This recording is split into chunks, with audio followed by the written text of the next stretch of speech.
internet of value at Ripple, we're thinking much bigger than just cross-border payments. It's kind of like Amazon with rare books in the early days, just this market happens to be a $10 trillion market. We are at a historic turning point. Said in the past that you are doing for money what email did for communication. Moving the whole revolution forward. Take on it. There's trillions of dollars parked around the world. XRP. Is there a possibility that Ripple could take over Swift one day? Well, welcome back, ladies and gentlemen, to episode 2 of our script. Let's get right into today's video. Very, very important developing information just came out of the UN, and it's regarding Bitcoin. And this one is going to have you on the edge of your seats. Ladies and gentlemen, welcome back to another video. We're going to get into the IMF, Ripple, and how Bitcoin is just not sustainable. XRP is the end game. That is why it is the only company, crypto company, and digital asset that has clarity on this planet. Let that sink in for a moment. Why is it that only Ripple and XRP are the only two with 100% regulatory clarity? And then I guess you could say Bitcoin as well. This video is going to completely open your eyes, and the price of XRP right now at 56 cents is gonna make people throw up when they watch this video, years from now, and then seeing 56 cents on the screen. Let's get right into it. The environmental footprint of Bitcoin mining across the globe call for urgent action, and this lines up with MiCA as well. China, USA, Kazakhstan, Russia are among the top contributors to the environmental footprints of the global Bitcoin mining network. This is a real big threat for these guys. The dramatic increase in the price of Bitcoin over the last few years and the resulting global race for Bitcoin mining is turning the cryptocurrency market into the world's leading polluting sectors. Yet our knowledge about the environmental footprints of mining Bitcoin is very limited. And that is why in the MiCA rulebook, they are addressing environmental concerns surrounding crypto, and with firms forced to disclose their energy consumption as well as the impact of digital assets on the environment. And if it's too bad, I don't think you're gonna be a part of that rulebook. That is why the UN Registered Securities Exchange is developing a carbon credit solutions on the XRP ledger because it's neutral.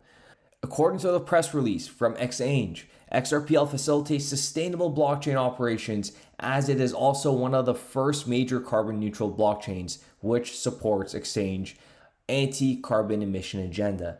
And that is why we have Christine Lagarde, CEO of Franklin Templeton, head of wholesale CBDCs at JP Morgan, all saying this. And it's far from the bitcoins that we used to talk about a year ago.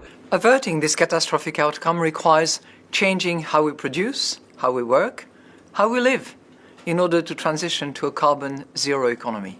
But I think Bitcoin and Ethereum have failed to be a payment method. Bitcoin is the greatest distraction from the greatest disruption that is coming to financial services.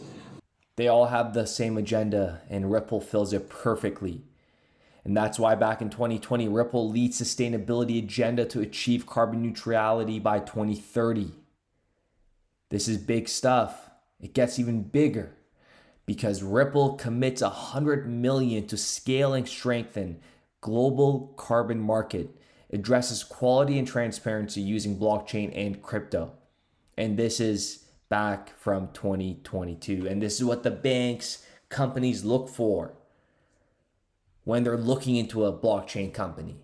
How are they going to benefit our agenda? And Ripple fills every single thing. And XRP was designed around the flaws of Bitcoin to begin with. And I hope everybody knows that. XRP originally was built by some engineers who had seen some of the flaws of Bitcoin and the challenges of scalability around Bitcoin. And we're just going to scratch the surface a little bit with this video by Kristalina Georgieva, the head of the IMF, basically replacing Christine Lagarde, talking about interoperability. That if we are to be successful CBDCs could not be fragmented national propositions. To have transactions more efficient and fairer, we need systems that connect countries. In other words, we need interoperability. And for this reason, at the IMF, we are working hard on the concept of a global CBDC platform to trade and to manage risks. And my colleague, Tobias Adrian, will talk more about it later. And I'm sure some of you guys may have heard that video because I've played it before. But it ties to today's video by her mentioning Tobias Adrian. This May 2019 National Bank Conference that took place where Brad Garlinghills was there. They were talking about stablecoins, central bank digital currencies, cross-border payments, a new look at the international monetary system. That's what a lot of people don't understand. Ripple is changing the international monetary system, the way it's going to run. Ripple has major say in it. That's why they had meetings with MiCA. And this is from 2019. And let's jump all the way to March 2023. Trust Bridges and Money Flows by your one and only Tobias Adrian. They said 3 models arise: a private settlement asset and marketplace such as Ripple's XRP. However, a public solution potentially run by a regulated private entity. The potentially fast and wide adoption of a global stablecoin, potentially a global currency governed only by the incentives of a private company, is something that will deserve and will receive the highest level of regulatory expectations, and will receive the highest level of regulatory expectations. Has key advantages such as tackling the coordination problem around centralizing participation and liquidity provision, offering clear and trusted governance and operational stability, and providing full compatibility with financial integrity standards. This is so important, and I cannot wait until this all plays out. If you guys rewind it, listen to that part again, because it is so important. This is from the IMF. This is from March. Goes hand in hand. From the UN. You can't make this stuff up, and they're never going to cover this on the news. People are too bored to tune into videos like this and actually listen and understand what's going on. And that's why it's the 1%. With that being said, ladies and gentlemen, I do appreciate every single one of you guys, and we'll be back with another video.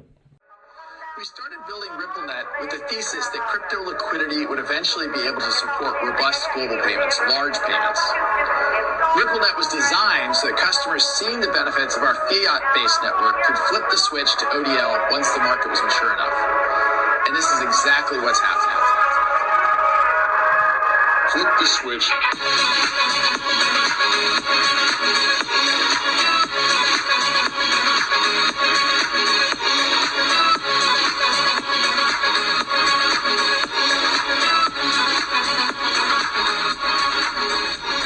I think what we're building has, it's solving a real problem. And I think all of the tokens, my advice to anybody would be, understand the utility. If there's real utility and there's real value being delivered to a real customer, there will be value in the token.